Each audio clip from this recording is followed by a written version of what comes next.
Hello everyone. നമ്മളുടെ മനസ്സ് ആകെ അസ്വസ്ഥമാവുമ്പോൾ മനസ്സിനെ ഒന്ന് ശാന്തമാക്കാനും റിലാക്സ് ചെയ്യാനും ഒക്കെ നമ്മളെ ഒരുപാട് സഹായിക്കുന്ന ഒരു ടെക്നിക്കാണ് മെഡിറ്റേഷൻ എന്ന് പറയുന്നത്. പക്ഷെ പലപ്പോഴും പലരും പറയുന്നത് മെഡിറ്റേഷൻ ചെയ്തിട്ട് എനിക്ക് അങ്ങോട്ട് എഫക്റ്റീവ്നെസ് കിട്ടുന്നില്ല, അല്ലെങ്കിൽ ഞാൻ ആഗ്രഹിക്കുന്ന ഒരു ഫീൽ എനിക്ക് മെഡിറ്റേഷനിൽ നിന്ന് കിട്ടുന്നില്ല എന്ന് പലരും പരാതി പറഞ്ഞു കേട്ടിട്ടുണ്ട്. അതിന്റെ ഒരു പ്രധാനപ്പെട്ട കാര്യം എന്താണെന്ന് ചോദിച്ചു കഴിഞ്ഞാൽ, ഒരു ദിവസം മെഡിറ്റേഷൻ ചെയ്യുന്നുണ്ട് നമുക്കൊക്കെ എന്ത് കാര്യത്തിനും പെട്ടെന്ന് ഫലം കിട്ടണം അല്ലെ. ഒരു ദിവസം ചെയ്തു ഉടനെ ഞാൻ ആഗ്രഹിക്കുന്ന പോലെ എൻ്റെ എല്ലാ പ്രശ്നങ്ങളും, എൻ്റെ മനസ്സിന്റെ ആകുലതകളൊക്കെ പോകണമെന്ന് പറഞ്ഞാൽ അത് പോസിബിൾ അല്ല. ഇത് വളരെ ഒരു സ്ലോ പ്രോഗ്രഷൻ ആണ്. നമുക്ക് മെഡിറ്റേഷൻ എന്നല്ല എന്ത് കാര്യത്തിലും നമുക്ക് നേടിയെടുക്കാൻ സാധിക്കും. അവിടെ അതുകൊണ്ട് നമുക്ക് ക്ഷമയോടെ തന്നെ എന്നും തന്നെ മെഡിറ്റേഷൻ പ്രാക്ടീസ് ചെയ്യാനായിട്ടുള്ള മനസ്സ് കാണിക്കുക എന്നുള്ളത് വളരെ പ്രധാനപ്പെട്ട കാര്യമാണ്. അതുപോലെ തന്നെ വളരെ ഇമ്പോർട്ടൻ്റ് ആയിട്ടുള്ള ഒരു കാര്യമാണ് ഏത് തരം മെഡിറ്റേഷൻ ആണ് നമ്മൾ സെലക്ട് ചെയ്യുന്നത് എന്നുള്ളത്. പലപ്പോഴും ഒരാൾക്ക് വളരെയധികം യൂസ്ഫുൾ ആയിട്ടുള്ള ബെനിഫിറ്റ് തരുന്ന ഒരു മെഡിറ്റേഷൻ വേറൊരാൾ അത് പ്രാക്ടീസ് ചെയ്യുമ്പോൾ അയാൾക്ക് അത്ര എഫക്റ്റീവ്നെസ് ഉണ്ടായിരിക്കില്ല. കാരണം ഇൻഡിവിജ്വൽ ഡിഫറൻസ് എന്ന് പറയുന്ന എല്ലാ കാര്യത്തിലും ഉണ്ടല്ലോ. പല വ്യക്തികളാവുമ്പോൾ അവർക്ക് ഏത് തരത്തിലുള്ള മെഡിറ്റേഷനാണ് പ്രയോജനപ്രദമാകുന്നത് എന്നുള്ളത് തിരിച്ചറിയേണ്ടത് ആ വ്യക്തികളുടെ തന്നെ ഉത്തരവാദിത്തമാണ്. അപ്പോൾ ഓരോ തരത്തിലുള്ള മെഡിറ്റേഷനും നമ്മൾ മാറി ചെയ്തു നോക്കുക. അതിനനുസരിച്ച് ഏതാണോ നമുക്ക് കൂടുതൽ എഫക്റ്റീവ്നെസ് ആയിട്ടുള്ളത് എന്ന്, ഏത് ചെയ്യുമ്പോഴാണ് നമ്മൾ കൂടുതൽ റിലാക്സ്ഡ് ആകുന്നത്, അതുപോലെ നമുക്ക് തിരിച്ചറിയണമെങ്കിൽ നമ്മൾ കണ്ടിന്യൂസ് ആയിട്ട് കുറച്ച് നാൾ തന്നെ ഒരേ മെഡിറ്റേഷൻ പ്രാക്ടീസ് ചെയ്ത് നോക്കുമ്പോൾ നമുക്ക് അതിൽ നിന്ന് ബെനിഫിറ്റ് കിട്ടുന്നുണ്ടോ, അതോ വേറെ ഏതെങ്കിലും ഒരു പുതിയ ഒരു മെഡിറ്റേഷൻ ടെക്നിക്ക് മാറ്റി ചെയ്യണോ എന്നൊക്കെ ഉള്ളത് നമുക്ക് മനസ്സിലാക്കാൻ സാധിക്കുകയുള്ളൂ. ഇന്നത്തെ ഈ വീഡിയോയിൽ നമ്മുടെ മനസ്സിനെ ശാന്തമാക്കാനും റിലാക്സ് ചെയ്യാനും സഹായിക്കുന്ന ഏറ്റവും ബെനിഫിറ്റ് നമുക്ക് തരുന്ന കുറച്ച് മെഡിറ്റേഷൻ നമുക്ക് പരിചയപ്പെടാം. Mindfulness meditation. നിങ്ങളൊരു ബിഗിനർ ആണെങ്കിൽ നിങ്ങൾക്ക് ചെയ്ത് തുടങ്ങാൻ ഏറ്റവും നല്ല മെഡിറ്റേഷനാണ് മൈൻഡ്ഫുൾനെസ് മെഡിറ്റേഷൻ എന്ന് പറയുന്നത്. അതിൽ തന്നെ നമുക്ക് പല തരത്തിലുള്ള മെഡിറ്റേഷനുകളുണ്ട്. ഈ മൈൻഡ്ഫുൾനെസ് മെഡിറ്റേഷൻ നമ്മൾ ചെയ്യുന്നത് എന്താണെന്ന് വെച്ച് കഴിഞ്ഞാൽ പ്രസന്റ് മൊമെന്റിലായിരിക്കാനാണ് നമ്മൾ ശ്രമിക്കുന്നത്. അതായത് നമ്മളുടെ എന്ത് ചിന്തകളാണോ മനസ്സിലേക്ക് വരുന്നത് ആ ചിന്തകളെ നമ്മൾ ബ്ലോക്ക് ചെയ്യാതെ, അല്ലെ അതിന്റെ മുൻവിധികളോ ഒന്നും കൊടുക്കാതെ വെറുതെ ആ ചിന്തയിലായിരിക്കാനായിട്ട് ശ്രമിക്കുന്നതാണ് മൈൻഡ്ഫുൾനെസ് മെഡിറ്റേഷൻ നമ്മൾ പ്രാക്ടീസ് ചെയ്യുന്നത്. ഇതിൽ തന്നെ ഏറ്റവും നമുക്ക് ഒരു ബിഗിനർക്ക് പ്രാക്ടീസ് ചെയ്യാൻ സാധിക്കുന്നത് ബ്രീത്തിങ്ങിൽ ഫോക്കസ് ചെയ്തുകൊണ്ടുള്ള മെഡിറ്റേഷനാണ്. അതിൽ നമ്മൾ ചെയ്യേണ്ടത് എന്താണെന്ന് വെച്ച് കഴിഞ്ഞാൽ, എവിടെയെങ്കിലും ഒരു കംഫോർട്ടബിൾ ആയിട്ടുള്ള പൊസിഷനിലിരുന്ന് കണ്ണുകൾ അടച്ച് നമ്മുടെ ശ്വസനത്തിൽ നമ്മൾ ഓരോ തവണ ശ്വാസം എടുക്കുന്നതിലും ശ്വാസം പുറത്തേക്ക് വിടുന്നതിലും ഫോക്കസ് ചെയ്യുക. അങ്ങനെ വളരെ സിമ്പിൾ ആയിട്ട് നമ്മൾ ആ ഒരു ഫോക്കസിലേക്ക് നമ്മൾ എത്തിക്കഴിഞ്ഞു കഴിയുമ്പോൾ നമുക്ക് ആ ഇരിക്കുന്ന സമയം കൂട്ടാം. അങ്ങനെ പതിയെ പതിയെ അതിൽ വ്യത്യാസങ്ങൾ കൊണ്ടുവരാനായിട്ട് ഈ ഒരു പ്രാക്ടീസിലൂടെ സാധിക്കും. ഇനിയും നമുക്ക് ബ്രത്തിലല്ല എങ്കിൽ നമുക്ക് വേണമെങ്കിൽ നമ്മൾ കഴിക്കുന്ന ഒരു ഫുഡ് ആണെങ്കിൽ അതിൽ നമുക്ക് മൈൻഡ്ഫുൾനെസ് ഈറ്റിംഗ് പ്രാക്ടീസ് ചെയ്യാം. അല്ലെങ്കിൽ നമ്മൾ വളരെ ശാന്തമായിട്ട് പുറത്തൂടെയൊക്കെ ഒന്ന് നടക്കുമ്പോൾ മൈൻഡ്ഫുൾനെസ് വോക്കിങ്, നമ്മൾ നടക്കുമ്പോൾ നമ്മളുടെ കാലിന്റെ ഓരോ ചലനവും നമ്മൾ എടുത്തു വെക്കുന്നു, അതിലേക്ക് നമുക്ക് ഫോക്കസ് ചെയ്യാം. അപ്പൊ ഇങ്ങനെയൊക്കെയും നമ്മൾ ചെയ്യുന്നതും നമ്മുടെ മെഡിറ്റേഷനിൽ തന്നെ വരുന്നതാണ്. അപ്പൊ ഇങ്ങനെ മൈൻഡ്ഫുൾനെസ് മെഡിറ്റേഷൻ നമ്മൾ പ്രാക്ടീസ് ചെയ്യുന്നതുകൊണ്ടുള്ള ഏറ്റവും വലിയ ബെനിഫിറ്റ് എന്ന് പറയുന്നത്, നമുക്കൊന്നാമത് ഞാൻ നേരത്തെ പറഞ്ഞു പ്രസന്റ് മൊമെന്റിലായിരിക്കാനായിട്ട് അത് നമ്മളെ ഹെൽപ്പ് ചെയ്യുന്നു.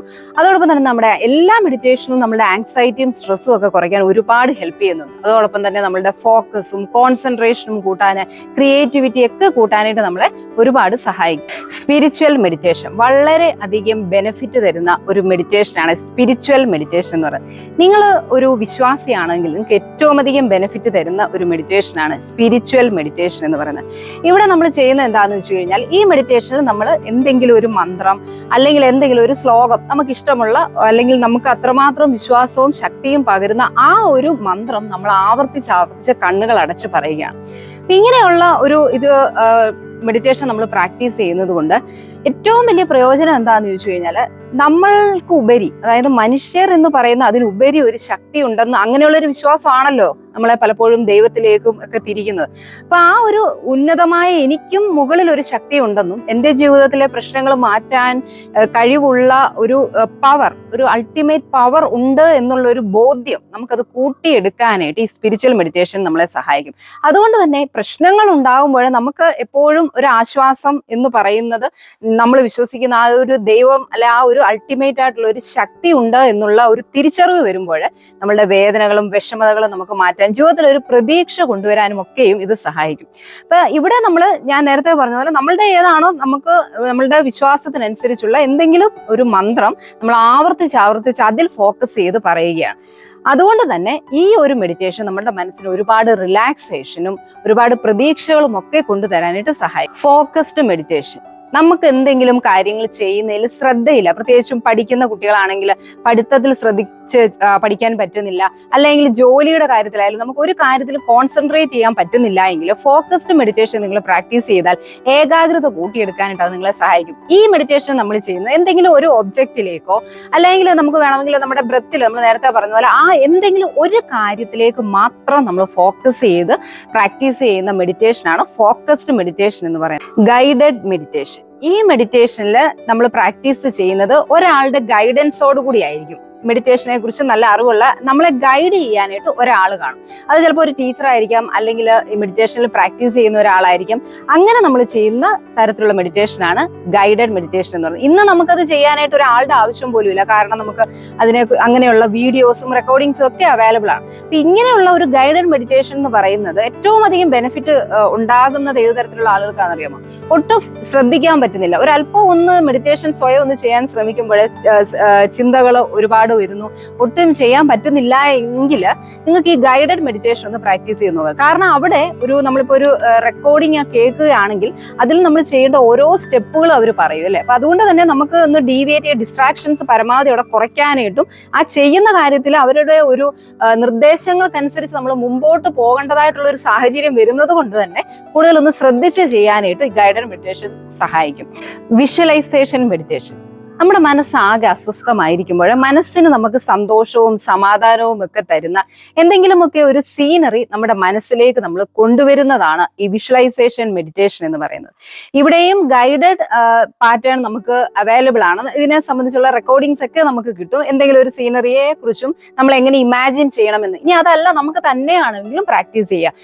നമുക്ക് ഏറ്റവും ഇഷ്ടമുള്ള അല്ലെ നമ്മുടെ മനസ്സിന് ആശ്വാസം തരുന്ന ചിലപ്പോൾ നല്ലൊരു ഗാർഡനെ കുറിച്ച് നമ്മൾ മനസ്സിൽ ഭാവനയിൽ കാണുമ്പോഴായിരിക്കും, അല്ലെങ്കിൽ ഒരു ബീച്ച്. അപ്പൊ എന്തെങ്കിലുമൊക്കെ നമുക്ക് ഒരുപാട് സ്ട്രെസ് വരുന്ന ഒരു സമയത്ത് നമ്മൾ കണ്ണുകൾ അടച്ച് ആ ഒരു സീൻ നമ്മുടെ മനസ്സിലേക്ക് കൊണ്ടുവരിക. അതോടൊപ്പം തന്നെ അത് മാക്സിമം നമ്മുടെ സെൻസ് ഓർഗൻസ് ഉപയോഗിച്ച് നമ്മൾ ഫീൽ ചെയ്യാൻ ശ്രമിക്കുക. അവിടെയുള്ള സൗണ്ടുകൾ കാണാനും കേൾക്കാനും അങ്ങനെയെല്ലാം നമ്മൾ അവിടേക്ക് നമ്മൾ ശ്രദ്ധ കേന്ദ്രീകരിക്കുകയാണ് ചെയ്യുന്നത്. അപ്പൊ ഇങ്ങനെ ചെയ്യുന്നത് കൊണ്ടും നമ്മളുടെ സ്ട്രെസ്സും ആങ്സൈറ്റിയും നന്നായിട്ട് തന്നെ കുറയ്ക്കാൻ സാധിക്കും. അപ്പൊ നമ്മളുടെ ബ്രെയിനിന് നമ്മൾ റിയൽ ആയിട്ട് കാണുന്ന ഒരു ഇതും നമ്മൾ ഇമാജിനേഷനിൽ കാണുന്ന ആ ഒരു സീനറിയും തമ്മിൽ ആകെ ഒരു കൺഫ്യൂഷൻ ഉണ്ടാകുന്നതുകൊണ്ട് തന്നെ നമ്മളൊരു ഭാവനയിലാണ് ഈ ഒരു ഇമേജ് കൊണ്ടുവരുന്നതെങ്കിലും ഒരു റിയൽ ലൈഫ് ഇമ്പാക്ട്, നമ്മൾ അങ്ങനെ ഒരു സീനറി പോയി നമ്മളുടെ ആ മനസ്സിന് ഒരു ശാന്തത തരുന്ന ആ ഒരു സ്ഥലത്ത് ചെന്നെത്തിയ അതേ ഇമ്പാക്ട് തരാനായിട്ട് ഈ തരത്തിലുള്ള മെഡിറ്റേഷൻ നമ്മളെ സഹായിക്കും. ഇപ്പോൾ ഞാൻ പറഞ്ഞു വളരെ കോമൺ ആയിട്ടുള്ളതും നമുക്ക് ചെയ്യാനായിട്ട് ഈസി ആയിട്ടുള്ളതുമായിട്ടുള്ള മെഡിറ്റേഷൻ, ഇനിയും ഒരുപാട് തരത്തിൽ മെഡിറ്റേഷനുകളുണ്ട്. ഇവിടെയൊക്കെയും നമ്മൾ ശ്രദ്ധിക്കേണ്ട കാര്യം നമുക്ക് അനുയോജ്യമായത് ഏതാണ്. അതുകൊണ്ടാണ് പലപ്പോഴും പലരും മെഡിറ്റേഷനുകൾ എഫക്റ്റീവ്നെസ് അല്ല എന്ന് പറയുന്നത്. എല്ലാ തരത്തിലുള്ള നമ്മുടെ പ്രശ്നങ്ങൾക്കും അല്ലെങ്കിൽ മനസ്സിന്റെ അസ്വസ്ഥതകൾക്കും പരിഹാരം കാണാൻ മെഡിറ്റേഷൻ അല്ലെങ്കിൽ ധ്യാനത്തിലൂടെ സാധിക്കും. പക്ഷെ നമ്മൾ ശ്രദ്ധിക്കേണ്ട കാര്യം നമുക്ക് അനുയോജ്യമായത് ഏതാണ് എന്ന് തിരിച്ചറിഞ്ഞ് കൺസിസ്റ്റന്റ് ആയിട്ട് ചെയ്യുക എന്നുള്ളതാണ് വളരെ പ്രധാനപ്പെട്ട കാര്യം. Be happy, B confident.